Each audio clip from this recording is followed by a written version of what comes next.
പാലക്കാട് മണ്ണാർക്കാട് പാതയിലെ പനയംപാടം അപകട വളവ് പോലെ പാലക്കാട് കുളപ്പുള്ളി പാതയിലും അപകടങ്ങൾ പതിയിരിക്കുന്ന ഒരു ആശാദീപം വളവുണ്ട്. കഴിഞ്ഞ 3 മാസത്തിനുള്ളിൽ 5 അപകടങ്ങളാണ് സ്ഥലത്ത് സംഭവിച്ചിട്ടുള്ളത്. നാട്ടുകാരും പോലീസും സുരക്ഷ ഒരുക്കണമെന്നാവശ്യപ്പെട്ടെങ്കിലും ഇതുവരെയും നടപടി ആയിട്ടില്ല. പാലക്കാട് കുളപ്പുള്ളി പാതയിൽ 2 കിലോമീറ്ററിൽ വാഹനം കടന്നുപോകുന്നത് 3 വളവുകളിൽ കൂടിയാണ്. അതിൽ ഏറെ അപകട സാധ്യതയുള്ളതാണ് ആശാദീപം വളവ്. കഴിഞ്ഞ 3 മാസത്തിൽ 5 അപകടങ്ങളാണ് ഇവിടെ സംഭവിച്ചിട്ടുള്ളത്. ആശാദീപം വളവിൽ അപകടങ്ങൾ കുറയ്ക്കുന്നതിനുള്ള സംവിധാനങ്ങൾ ഒരുക്കാൻ പോലീസും നാട്ടുകാരും ആവശ്യപ്പെട്ടിട്ടുണ്ടെങ്കിലും ഇതുവരെയും കാര്യമൊന്നും ഉണ്ടായിട്ടില്ല. 100 കണക്കിന് സ്വകാര്യ ബസ്സുകളാണ് തൃശൂർ, ഒറ്റപ്പാലം, ഗുരുവായൂർ, പാലക്കാട് ഭാഗത്തേക്ക് ഇതിലൂടെ സർവീസ് നടത്തുന്നത്.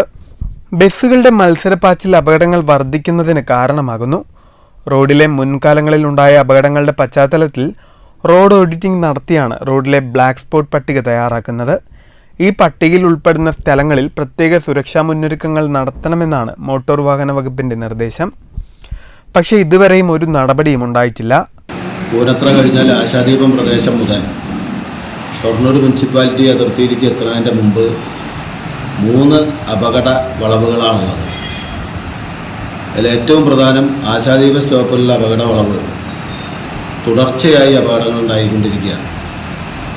തുടർച്ചയായി അപകടങ്ങൾ ഉണ്ടാകുമ്പോൾ ബന്ധപ്പെട്ടവരുടെ ശ്രദ്ധയിൽപ്പെടുത്തുകയും അടിയന്തര നടപടി ആവശ്യപ്പെടും ചെയ്തു വരുന്നുണ്ട്. PWD അടിയന്തരമായി ആ 3 അപകട വളവുകൾ മൂർത്തുന്നതിനാവശ്യമായ നടപടി വേഗത്തിൽ സ്വീകരിക്കുകയും റോഡിൽ ആളുകളുടെ ജീവൻ പൊലിഞ്ഞതിന് ശേഷം പിന്നീട് അവിടെ അപകട വളവാണ് എന്നൊക്കെ ചർച്ച ചെയ്തതിന് കാര്യമില്ല. തുടർച്ചയായി അവിടെ അപകടങ്ങൾ ഉണ്ടാവുകയും മരണപ്പെടുകയും ചെയ്യുമ്പോൾ ആ വളവുകൾ PWDയുടെ ശ്രദ്ധയിൽ കൊണ്ടുവരികയും അടിയന്തരമായി ചില നടപടികൾ സ്വീകരിക്കണം എന്ന് പഞ്ചായത്തും ജനപ്രതിനിധികളും ആ പ്രദേശത്തെ നാട്ടുകാരും തുടർച്ചയായി ആവശ്യപ്പെടുകയാണ്. അങ്ങനെ തുടർച്ചയായി ആവശ്യപ്പെട്ടിട്ടാണ് ഇപ്പോൾ ആശാദീപം സ്റ്റോപ്പിൻ്റെ തൊട്ട് പടിഞ്ഞാറ് വശത്തൊരു മാർക്കറ്റുള്ളത്. അതിൻ്റെ തൊട്ടപ്പുറത്തെ വളവും ഇതേപോലെ തന്നെ അപകടം നിലനിൽക്കുന്ന വളവാണ്. അപ്പോൾ ഈ 3 വളവുകളും ചേർത്ത് അപകടം ഒഴിവാക്കുന്നതിന് ആവശ്യമായ രീതിയിലുള്ള ഒരു അടിയന്തര നടപടി സ്വീകരിക്കണം എന്ന് ഒരു ജനപ്രതിനിധി, ആ വാർഡിനെയും കൂടി പ്രതിനിധീകരിക്കുന്ന ജനപ്രതിനിധി എന്ന നിലയിലും പഞ്ചായത്ത് പ്രസിഡന്റ് എന്ന നിലയിലും PWD അധികൃതരോടും ബന്ധപ്പെട്ട ഡിപ്പാർട്ട്മെന്റിനോടും ആവശ്യപ്പെടുക.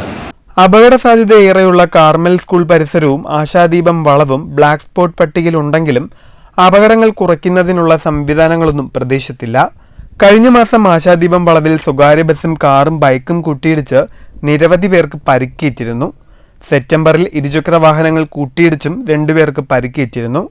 വാണിയംകുളത്തിന് സമീപം ബൈക്കും ടിപ്പറും കൂട്ടിയിടിച്ചും അപകടം നടന്നിരുന്നു. News bureau, Shoranur.